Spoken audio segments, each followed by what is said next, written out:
The Sony X950H and the X900H are both great TVs, and at first glance they appear to be the same.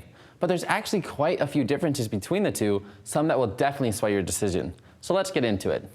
Hi, I'm Brandon, a test developer at Ratings.com, where we help people find the best products for their needs. The X950H is the next step up over the X900H, and in many ways it's better. But there are actually a few areas that make the cheaper X900H a more appealing option. In this video, we'll be taking a look at mostly how these TVs differ. So if you want more in-depth information on either model, check out our full reviews linked below. First, we'll look at the design of the TVs as well as their inputs. Then we'll spend a majority of the time comparing their various aspects of picture quality, as that's how these two mostly differ. We'll finish with a quick summary and compare the pros and cons of each one. If you'd like to skip straight to our test results, then see the links in the description below, or use the YouTube chapters feature. For both TVs, we bought the 55-inch model to test, but they're also available in 65, 75, and 85 inches. And the X950H also has a 49-inch variant.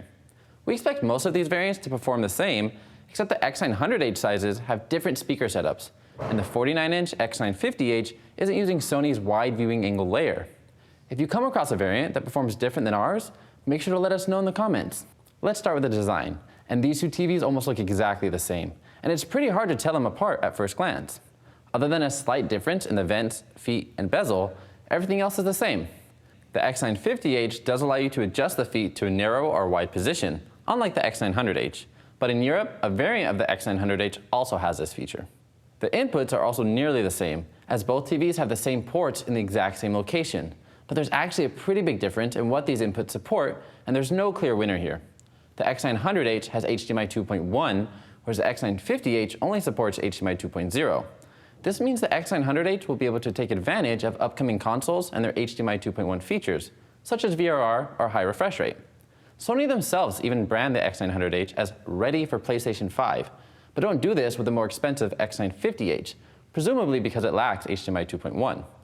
One advantage the X950H has is that it supports eARC, so it can send a Dolby Atmos or DTS:X signal to a receiver.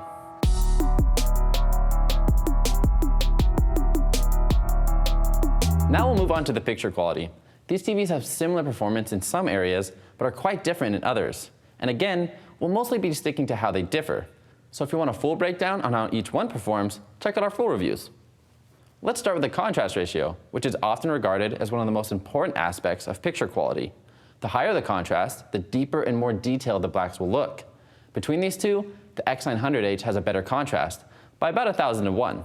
So this means blacks will appear a bit more inky and dark, but the contrast on the X950H is still good. The X900H likely outperforms the X950H because it doesn't have a wide viewing angle layer, which are known to reduce contrast. Although the benefit of a wide viewing angle layer is, of course, the viewing angles. The X950H has much better viewing angles than the X900H, so it'll be much better suited for large rooms with wide seating. That said, it's still not that great and not as good as the viewing angles on Samsung TVs that also implement a wide viewing angle layer. Now let's compare the reflection handling, which is how well the display counteracts distracting glare, like sunlight coming through a window. Here, the X950H wins out by a large margin, as it reflects about 3 times less light.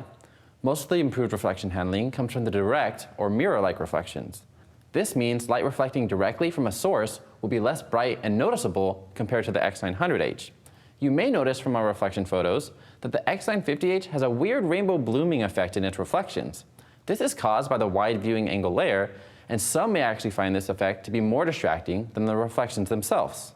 Another great way to help with reflections is by having a high peak brightness, and both TVs perform well in this regard. But the X950H is a clear step ahead. With SDR content, we didn't measure a huge difference in our real scene peak brightness between the two, but the X950H got much brighter in our peak and sustained window test. It hit up to 1,000 nits in some cases, whereas the brightest the X900H got was around 630 nits. Either way, both TVs get plenty bright for SDR and should do a good job at combating reflections. For HDR content, the X950H got much brighter than the X900H, and by a large margin. The X950H hit nearly 1,000 nits in our real scene test and hit over 1,100 nits with some patterns. This is quite spectacular, so HDR content will really pop in highlights on this TV. The X900H, on the other hand, only got up to around 550 nits in our real scene test, and peaked at about 740 nits at its brightest. so it'll only offer a decent HDR experience in comparison. Also important for HDR is the color gamut and volume. The color gamut is a range of colors a TV is capable of displaying, and you want a wide color gamut so you can see all the colors and hues that HDR content is mastered with. From our testing, these two TVs have a similarly wide gamut, with the X950H edging out the X900H. However, when it comes to color volume, the X950H is a clear winner. Although this shouldn't be too surprising, as color volume is the range of colors a TV can display at different luminance levels. And since the X950H can get much brighter, it of course has a better color volume. So overall, watching HDR content will be more enjoyable on the X950H thanks to its higher peak brightness and color volume.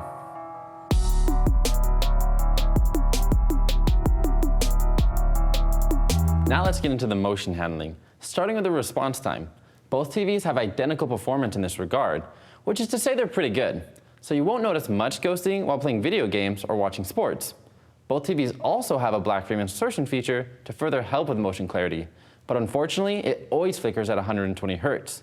This means you'll see duplications in motion, and it doesn't look great, as you can see from our Pursuit Motion photos.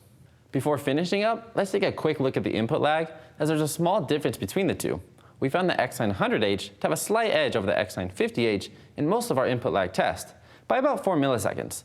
This is a measurable difference, but not quite large enough for it to be a deciding factor between the two, as most people won't notice it. The X950H actually has a slightly faster input lag outside of game mode, but this is a use case we don't expect many to care about. It is worth mentioning again that the X900H supports VRR thanks to its HDMI 2.1 ports, but unfortunately, we couldn't measure its input lag, since Sony hasn't added support for it yet. We'll make sure to test this once Sony releases a future firmware update. Lastly, since both TVs are made by Sony, they're using the same platform, which is Android TV. We found the experience between the two to be virtually the same, so you're not missing out with picking one over the other.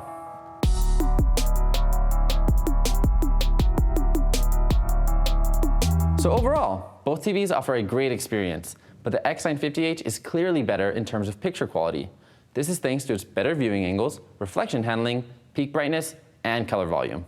It also supports eARC, so it'll be the clear choice for AV enthusiasts who want a nice home theater setup. That's not to count the X900H out though, as it offers a better contrast ratio and input lag, and it has HDMI 2.1, so it'll be a better choice for gamers using next-gen consoles. It's also a bit cheaper as well. So depending on what your needs are, you're going to have to make the choice between the two. So that's it. What do you think of these two TVs? And which one are you going with? Let us know your thoughts in the comments below. As always, you can check out all of our measurements on our website. And if you like this video, subscribe to our channel or become an insider on the website for access to our latest results first. Also, we're currently hiring in our offices in Montreal for various positions. So if you want to help people find the best products for their needs, have a look at our careers page. Thank you for watching, and see you next time.